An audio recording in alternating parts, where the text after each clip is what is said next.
There, Melissa. Thanks for joining us here on the Making Math Moments That Matter podcast. How are you doing today? Ready for holidays. Of course. Uh, all the schools we've been in for the past week and a half at different points have been dismissing for Christmas, Right. and the kids were definitely ready. So my time has kind of been spent prepping for January trainings. But I'm kind of at the point where I'm with the kiddos. I'm ready for a little bit of a break. We I all we think, all are. We all are. yeah, I think everybody is at that point. So, you know what, folks who are listening to this episode when it drops, it's going to be after, likely after the new year, to be honest, by the time the episode comes out. So, yeah, we're all in this spot. So, I want to thank you for taking some time out of your busy schedule here. It is like we are days away from the big guy coming. So, it is busy. Families are stressed a little bit, and also everybody at work is just trying to figure out how do they get everything done before the new year. So thanks for spending some time here with us today, but we want to know a little more about you. Where are you coming to us from?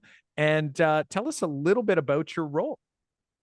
So I am speaking to you today from Fort Payne, Alabama, which is in the northeast corner. So I am a couple hours from Atlanta, about an hour from Chattanooga, and then a little over an hour from Huntsville, Alabama, which is where I actually work from. Awesome. Awesome. That's great. Now we want to ask you a question that we ask every single one of our guests. And maybe you could fill us in as well on your role of education. But while you do that, think of this prompt is about, your math moment. We ask everybody, like when we think back to math class and you think about your history of math class as a student, or when we say the words math class, images pop in our minds from our past. And it's almost like you can't help them. And we call those like your math moment, something that stuck with you all this time. We're hoping you can share your math moment with us. Okay, well, I appreciate that. Um, Actually, one of my favorite authors, Douglas Adams, Mm-hmm. in in one of his Dirk Gently novels, has the quote, "I may not have gone where I intended to go, but I think I ended up where I'm supposed to be." Hmm. Because I do not think that elementary school Melissa, the whole way up through um, beginning of teaching career Melissa, could have predicted that I would do what I do now. Mm. Um, when I was in, I guess, elementary school grades, in today's vernacular, I would be considered a compliant learner. Mm-hmm. I could copy what the teacher did. Yeah. Um, and I was successful, although I didn't necessarily have understanding of what was going on. And I definitely wasn't the type to ask questions, whether my Hmm. questions stemmed from I don't understand or may I do it a different way. Right. I just wasn't one to ask questions, period. So then when what we called middle school, sixth grade, came, we were tracked according to test scores. So, and we were placed in one of 9 sections of kids. And even though they changed the numbers around every year, we all knew who the high group was and who the low group was. I mean, we think we're fooling kids when we do that, but we're Mm. not. The And bluebirds and the redbirds, or whatever The the orange group. yeah, You're the Yeah. yeah, orange. I had a teacher one time who called them, I think like Mountain Dew and Sprite, and the amount Mm-hmm. of caffeine was, how smart they were. But, Oh gosh. Uh, I had a teacher, and I can still picture his, I hate to say it, but those ugly woven ties in the mid 80s. He had a brown one that he wore almost every day. mm-hmm. And he told us that we were the high group, and we would begin parts of Algebra 1 in 6th grade. So we get our first assignment back, and I assumed I had copied what he did on the board. And I remember that F at the top. And I had never seen a grade like that in my entire life. And I remember crumpling it up, putting it in the bottom of my backpack. When I got home, I dug the whole way to the bottom of the trash can and put it in the bottom, praying my mom wouldn't find it. But, you know, he was of the mindset that the smart kids didn't need instruction. And he actually, not long after this assessment, let us loose for independent study. And he sat behind his desk. And I just remember thinking, if I can't do it with the teacher, I'm kind of doubting I can do it on my own. And at that point, I kind of gave up on math, so to speak, because I came to the false realization, now I know, but at the time it seemed true to me, that I was no longer good at math, and I was no longer a mathematician. And I did very little math that year. And from that point through college, I avoided math whenever I could. Yeah. Yeah, I can see why that might be the case. What you know, we've heard story after, you know, I think this is what, Kyle, episode 269. So we've heard 269 math moments since the start of this podcast, and so many of them are similar to yours, where we've had these experiences that just make us think we're not, you know, we're not mathematicians, we're not good at math. You know, Kyle's story is very, very similar in that way. That and all of them, if you think about it, all of them have been and are some of the, you know, based off this decisions that educators in the classroom are making. You know, we have that direct hand in how kids are shaping their connection to mathematics. And, you know, we can deny it all that we want by saying, you know, no, parents have more of a say. And I think we have the better, you know, we have the more current state of mind about a student's, you know, connection to mathematics, because we're with them on that particular topic for that particular time. That's where they're making that connection. And year to year, it can change from teacher to teacher, but some of those stick with us, you know, some of those stick with us. Yeah. Melissa, you know, obviously it stuck with you for a reason. Now, how did it shape the educator that you've become? Well, there are a lot of things personally that shaped me as an educator. And it was always my mindset that I wanted to ensure that school was a safe place. Kids felt like it was a safe place for them to be. So I don't feel that I expressed negativity towards math to them, but I don't feel I embraced it the way I could have in the beginning as a teacher. But I was lucky enough to become involved with some PD and some people who worked for AMSTI, which is the Alabama Math, Science, and Technology Initiative.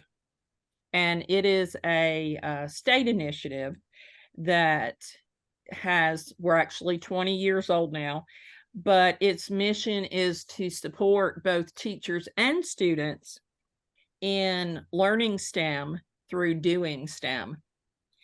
And as I became involved in the mathematics side of that, through some great colleagues, and if I'm allowed to name them, Lisa McDonough and Sherry Gibbs are two of the first ones who come to mind, but they definitely supported me in my journey of growth and my quest to become a better teacher, which in turn led me to become a better math teacher.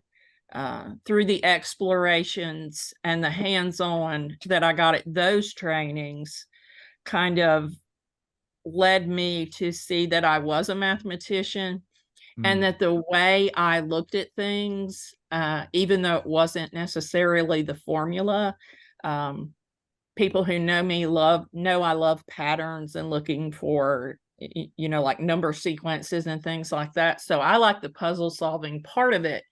And when I was allowed to approach it from that way, it became a whole different game for me. And that's from that point on, that was how my math instruction changed. And that was a new level of the communication that I had with my students in the classroom. Yeah, it's so interesting. As John mentioned, you know, your story, I can definitely relate to it as that compliant student who, you know, really the way I summarize it myself, I know you had sort of summarized it as being compliant. The way I saw my experience was that I actually like thought that being good at math, or I was good enough in math that I actually didn't have to think. And like when I really thought about that, it was like when I had to start thinking, when I started thinking I wasn't good at math. But in reality, it was that thinking that actually opened my eyes to some of the things you just shared, right? This idea of like pattern recognition and, you know, and noticing and wondering and, you know, just asking questions about like, why does that work? How does that work? And, you know, really deciding or learning that, oh my gosh, mathematics is so much more than what I had originally interpreted from my own experience. And, you know, and again, I don't think any teachers that I had intended for that to necessarily happen. And as you had mentioned, you know, you had mentioned in the early stages of your journey that maybe you didn't spend enough time recognizing this idea that mathematics or school in general needs to be a safe place. I think we can all relate, and so many people can relate with that story. So now I want to shift to where you are now, given that you've, you know, clearly come a long way from your experience in school and interpreting what mathematics is, all the way to the work that you do now, facilitating and actually assisting in mathematics instruction and really pushing forward, you know, and progressing what math instruction looks and sounds like in classrooms. So my wonder for you is, what's on your mind lately? What sort of pebbles might be kicking around in your shoe that we might be able to help you shake out today? Well, I'm actually here to pick your brain if you read the email carefully, Kyle. I love it. I love it. Because, you know, I was rereading the book System Recall by Harrison Jones, and they talk a lot about inequality and inequity. And they actually define inequity in the book as those things that are unfair, avoidable differences. And that these inequities lead to the kind of the inequality. But the reason I kind of gravitated towards you is that with this question or with this wondering is that in the book, they take time to discuss some systems that they feel are doing some things right as far as greater amounts of equity are present. And one of the educational systems that was mentioned was Canada's. And they said, you know, it's not even just an equity thing in these systems like Canada's. It is just a system thing. So it's kind of got me wondering, in order to move equity forward, because we've been talking about it for a while now, what makes up a system where we can say, yes, it's a system thing and equity is present? And that's kind of my wondering I came to you with today. I love it. I love it. And you know what? This is definitely a really important discussion. And I would argue that while, in comparison, right, certain systems may have it a little more, a little further down the road than some others, the reality is it really is still such a struggle in so many places, even Totally. in Canada, where, I think a lot of different jurisdictions look in this direction and kind of look for some of that guidance. And I would argue definitely a lot of progressive thinking here, but we still have a very, very far way to go. So I guess to kind of dig into this a little further, I think you've shared a common challenge, a common topic that everyone's talking about. I wonder if you can help us maybe get a little more insight into your world, your context, and where you feel that, some of those inequities are kind of, maybe exposing themselves more, most obviously to you. And you're going, holy smokes, we need to do something about this. One thing that pops into my mind, I heard you talking about that idea of essentially tracking beginning in grade 6, for example. What, is it tracking? Is it something else? Is it a combination of things that have this, burning question on your mind, so that we can get a little better sense as to, where this conversation could go? Right. I think tracking is one of the things that could be part of that discussion. Often it's called something else because we want to place groups of students in maybe a few classrooms in order to make schedules more feasible for services. That happens a lot.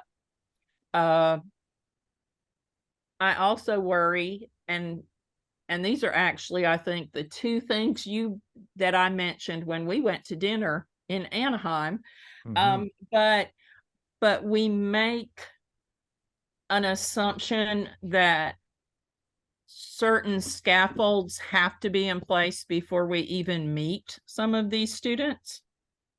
And then we don't take into account that whatever the background is, there's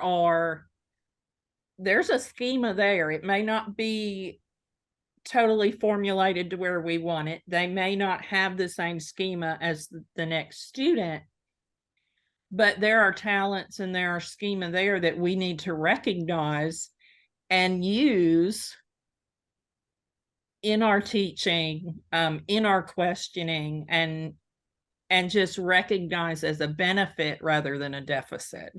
Right. I think those are kind of my main concerns.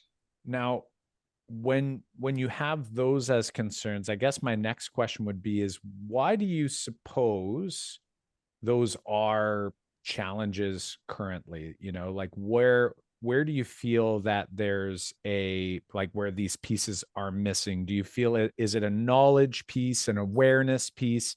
Is it a belief piece? Is it just completely structural? And I'm sure, I think the easy answer is probably a bit of everything, right? We know that, but where do you see, I guess, your current pebble, if you were to say, hey, I want to take my next step to try to help here. Where do you see the challenge being, your first sort of roadblock that you might experience in trying to make some progress in this area? I almost hate to sum it up in a word or two, but I almost go back to the idea of collective efficacy and the fact that we have to grow the belief that all the kiddos in the building belong to all the grown-ups in the building. And we have the ability to move them forward, but there are certain expectations that have to be in place, and we can't assume a deficit before things are even attempted. I don't know how quite to phrase it, I just think that kind of like when Ken Williams talks about, you gotta move the kid to the crown, not the crown to the kid. So why am I automatically saying, okay, this is the classroom with this makeup of kids? I'm going to automatically, before I go in that room, decrease the magnitude of the numbers, take out any descriptive parts of the context, and simplify things before I allow them to attempt what's in there. And I don't think that comes from a bad place. We as educators, we want children to be successful and we want them to like school. But I just feel like we have overdone it in that area, I guess to say. That maybe we need to step back and reevaluate what's in place and consider, is this a service or is this a disservice? Yeah, and I think you're right. It comes from a place of teachers want to help, but then I think they get obsessed. And this is, I think, something that I am sure have thought along the way is how do I help the most, the biggest group of students, in the time that I have with them. And you start to generalize, right? So when you say, I walk into a class and I'm like, you generally kind of do an assessment of like, oh, this class is here.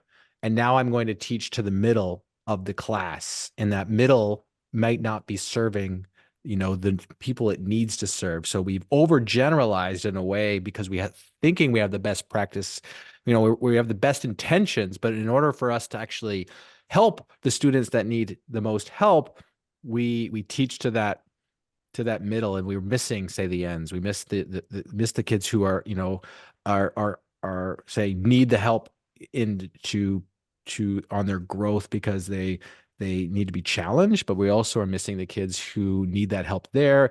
And we have that inequity, right? Like that's where I think a lot of teachers struggle with is how do I help the most amount of students in the time that I have without, with keeping, a focus on equity and without kind of trying to teach to that middle.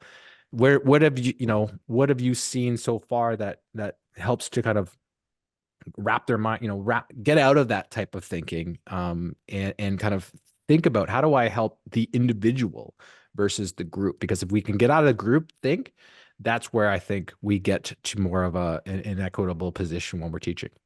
Right.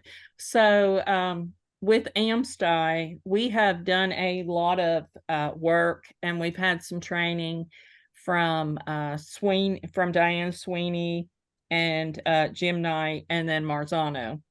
So we have worked on developing proficiency scales that are clear, that provide those clear levels of evidence, or characteristics of what we should see at each point along the progression. And we have done a lot to use those with our coaches as they go into coaching cycles. How can they use these proficiency scales to determine goals for all the kiddos and help teachers kind of rethink this as a journey where, yes, this child may be on a show they're at a level 2 today because of what they're showing you, but this is just a point on their journey. So just kind of solidifying teacher understanding of what the standards really mean has helped them, I think, to better define expectations and then allowing it to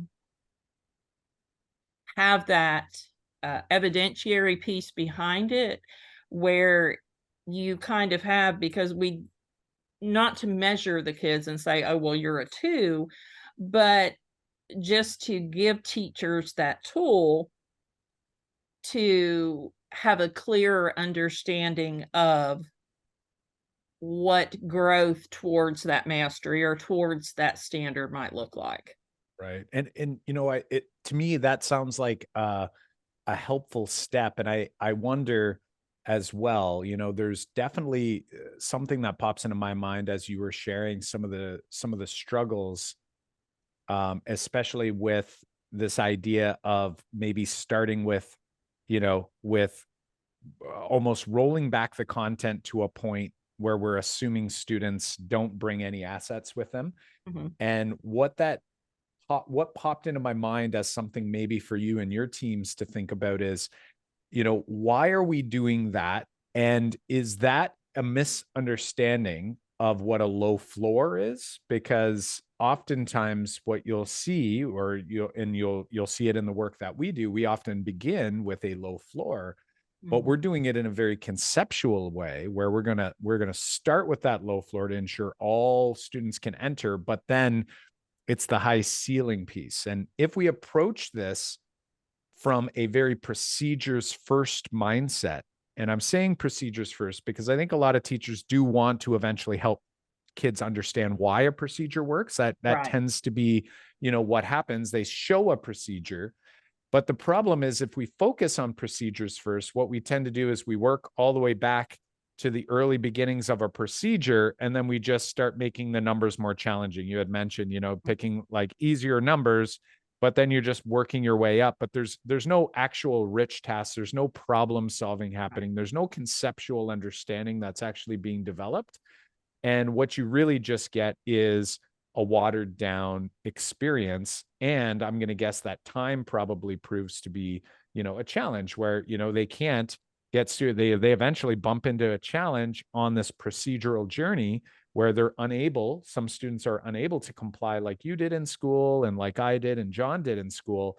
And then they're just falling off the wagon. And ultimately teachers are rinsing and repeating when they move forward. So my wonder might be, as you know, some things to think about is sort of how, you know, leadership in your district, in your organization might be able to assist educators in developing their own content knowledge. You know, we often talk about the 6 parts of an effective math program, and one that sometimes is hard to see on the surface are the roots of the tree. And that's where teachers are really struggling when we're asking them to ensure that the floor is low enough, but that we're actually going to get to a place where the ceiling is high enough by the end of that learning goal or that learning target.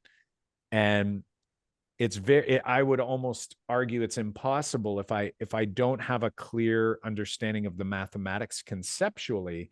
It's very challenging for me to be able to achieve that task if I'm going to try to do it procedurally. And then what it really just turns into is what appears to be a watered down, you know, gradual release of responsibility sort of experience, right? Where the teacher's starting with examples, and then it's, you know, let's do some together. And now you do it on your own.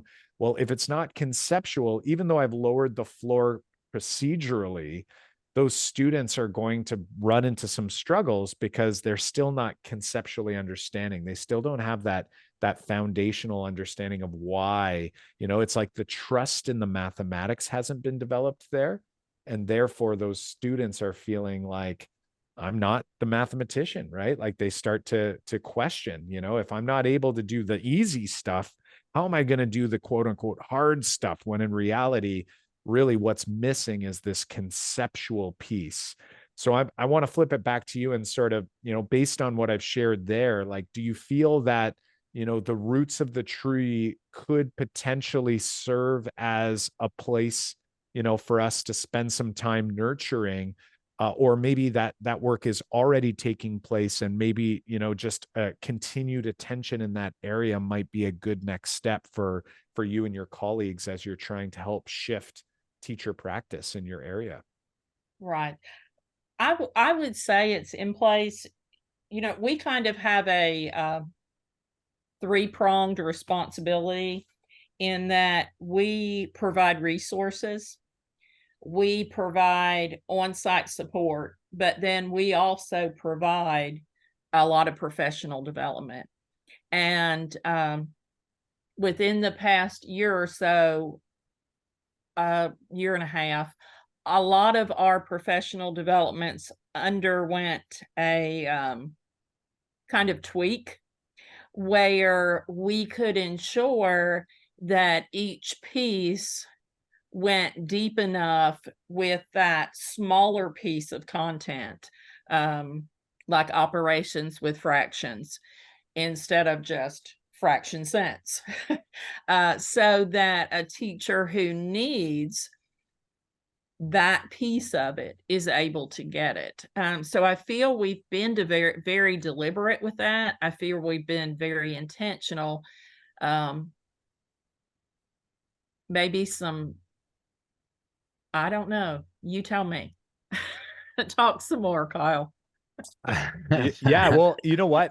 And what I'm, so what I'm hearing is that there is PD, there is some focus there. And I guess, what we often do when we're working with our district partners is we try to go from like we started. So where we started this conversation was very big, right? It's like we're at equity. And then we got a little deeper, and which means we sort of got a little more narrow. And then we started talking about how expectations and deficit thinking sort of, took over a little bit. And then we kind of went further down to realize that, okay, so if I'm assuming some students aren't bringing what they need with them, then I'm going to make the math easier. I'm going to roll back, right? Which could be interpreted as lowering the floor, but in a procedural sense, it is one possibility. And if I'm doing some professional development and I start to go, okay, so we've been doing some work in these areas, I wonder if maybe moving forward, or at least for a period of time, if you start looking at it and go, how do we help teachers specifically with rolling it back a little, but from a conceptual perspective, which means that might mean instead of just going deep in the one idea, that one day's topic or that one standard, it's actually more of this progression to kind of roll back. And the beauty about this idea, and this is something that you'll have to kind of, think about over your break, is when you do this type of work, it actually, your audience becomes more broad instead of just a specific grade level. And what I mean by that is that, say I'm a grade 6 teacher, we're working on, proportional relationships, and we're heading towards linear relationships. The beauty is that when we lower the floor on a grade 6 task that focuses in on, call it the Common Core standards around ratios and proportionality, what it allows you to do is it actually allows you to do a workshop that actually shows what it looks like to bring it all the way back into that additive thinking world, and what it looks like to actually cross the chasm from additive thinking to multiplicative thinking. And the beauty is that you could be a grade 2 teacher and gain a huge benefit from that learning, because those grade 2 teachers are trying to bridge students from counting to additive thinking, and they're slowly getting towards multiplicative thinking. And your grade 6, 7, and 8 teachers are going, holy smokes, I have students that are stuck in the additive phase and they haven't entered into the multiplicative phase yet. So it actually gives you an opportunity to kind of explore the mathematics from 2 lenses. So you get to look at it from a very one, we'll talk about one specific concept, but then we get to look at it along the trajectory, and we get to look at, like, what might it look like and sound like? How do we take the task that would help us to address this content standard for this particular grade level, and how do we actually reframe that task or begin that task a little earlier, but not hinder us where we can't get past it, where it actually allows and serves as an opening for that exploration, so we can actually dig into this work and start stretching across that trajectory. And I might even argue that there's some great things on our YouTube channel that might be worth exploring, where we've taken some of these tasks. Some of our Make Math Moments problem-based units are very strategically created and crafted in this way, where you can take a concept and you could ultimately, even though we've set it for a specific intentionality, that you could actually sort of see the beginnings of the task and where that task is going and where you could actually stretch it to. And in doing that one, I say simple, it's not, it sounds simple, but we know that it's actually a lot of work. It's a lot of repeated work. It's a lot of practice. It's a lot of iterating with educators. By helping them to see that trajectory more clearly and actually unpacking it with them and doing it as often as we possibly can, what we start to see is we start to see that deficit mindset slowly shifting. Because what will actually happen if we do this well is that we'll actually start seeing some of those students who may have entered into our classroom where maybe they did have some challenges, right? So like the teacher isn't wrong for some students. Some of those students are missing some of those key pieces. Where they went wrong is that they had no clue who it was, and they assumed that everyone should start in this place in a very procedural land. But the beauty of doing it along a trajectory from a conceptual perspective is that it really opens the door for all students to get sort of another rep in the earlier grades and to build that conceptual understanding, kind of continue to add a little bit of support to that structure. And it allows them to stretch a little bit further.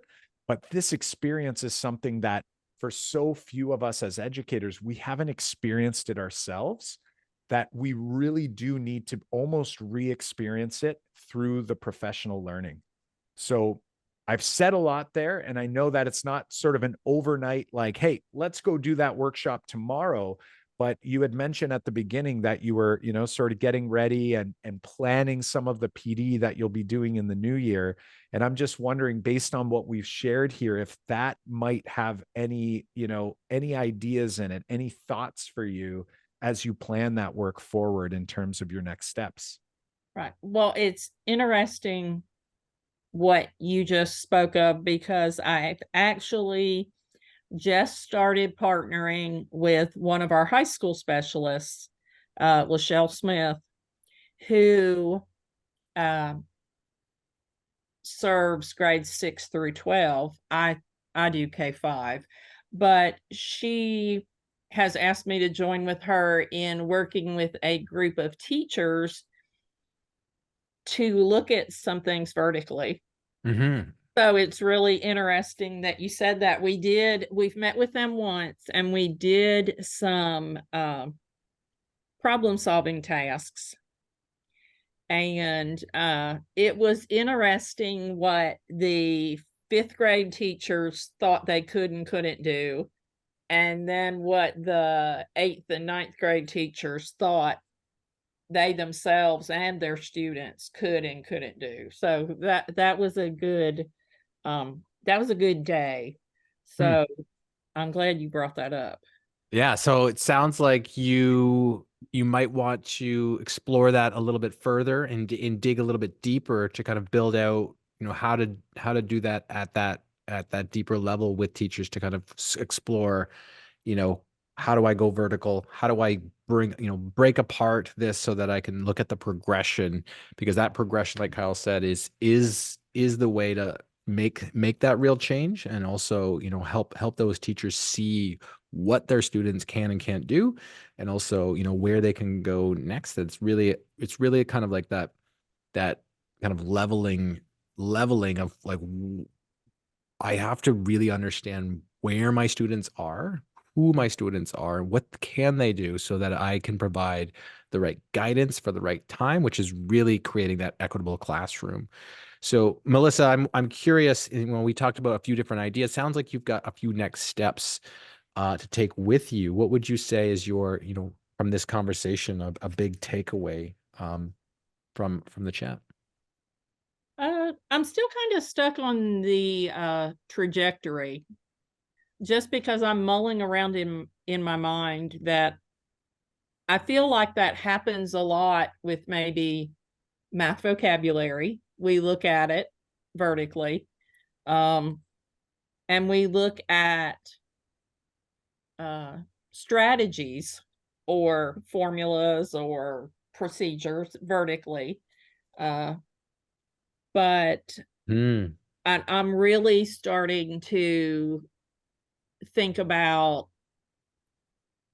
how the word trajectory might not be closed, but more open, and how I might approach that in a different way. Well, you know what? I think a good next step is we have a course inside of our our online platform. We have a standalone course. It's a 12-week course, but we built it for 6 weeks. It's a course called The Concept Holding Your Students Back. It's completely designed around how to take one idea and show how it is vertically stretched to many different strands. And that one idea is proportions. How do we help with particularly proportions on the web that it entangles the other strands? And how do I teach proportions well, but really, because it's about proportions, because it's so well entangled with other strands, and it goes into depth about how, like, what activities can I use? How do I think about those activities? Like, the lessons learned there can be applied to any strand, any topic. And so I think a good first step is if we set you up with access to that course, so that you could take a deep dive, go through the course, pull those key learnings to apply to the teachers that you're working with and yourself, so that you have like that sound foundation. That's the way we created it. We created it so for teachers to have that sound foundation that can stretch to many different topics, many different ideas, but give you that sense of how do I think about a topic, and how do I teach a topic so that it does hit all these different areas. So Melissa, I think what we'll do is we'll after this call's over, we'll send you some instructions on how to kind of create an account there and get access to it, so that you can keep that learning going. How does that sound? That sounds great. Awesome. I appreciate it greatly.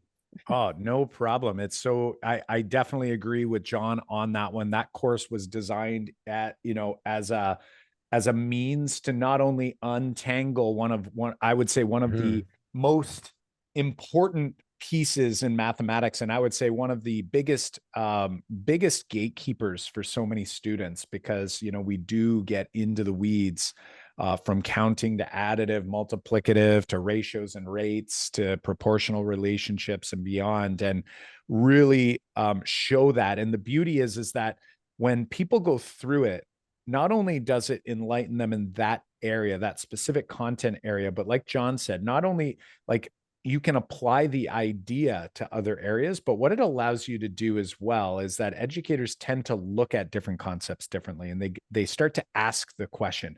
Not that they know the answer necessarily, but they start to go, where did this idea come from?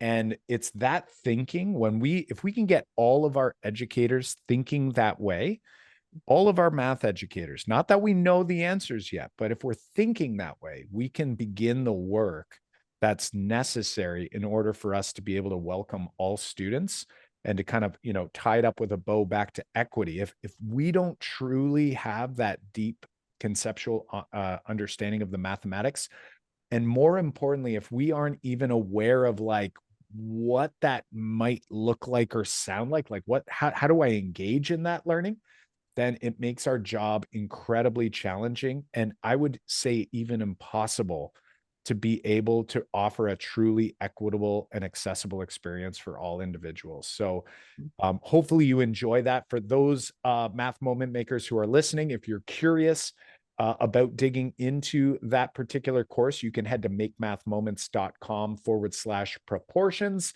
and you will see all of the details for that particular course. Once again, it's makemathmoments.com/proportions.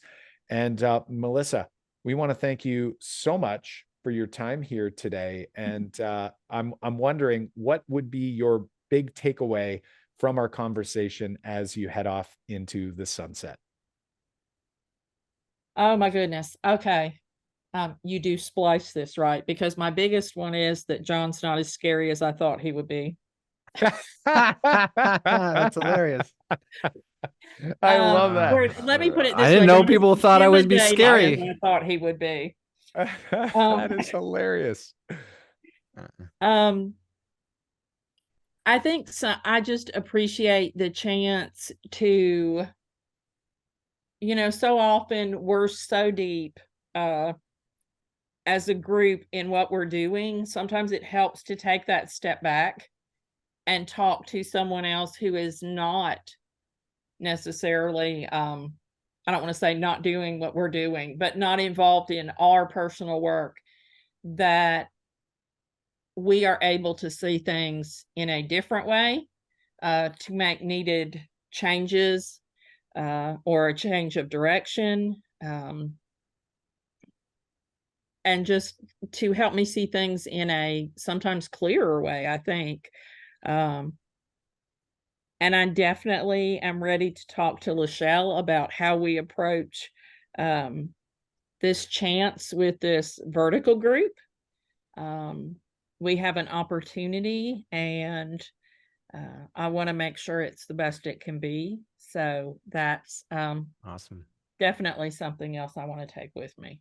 That's fantastic. Well, listen, I appreciate the conversation here today. I appreciate your passion for math education, and it's so great to see you again in the digital world. I know the last time we had had been in touch was in person, and I want to wish you all the best here as you enter into 2024, and definitely let us know on social media how things are going, and you know, if there's any places along the journey where you run into another roadblock.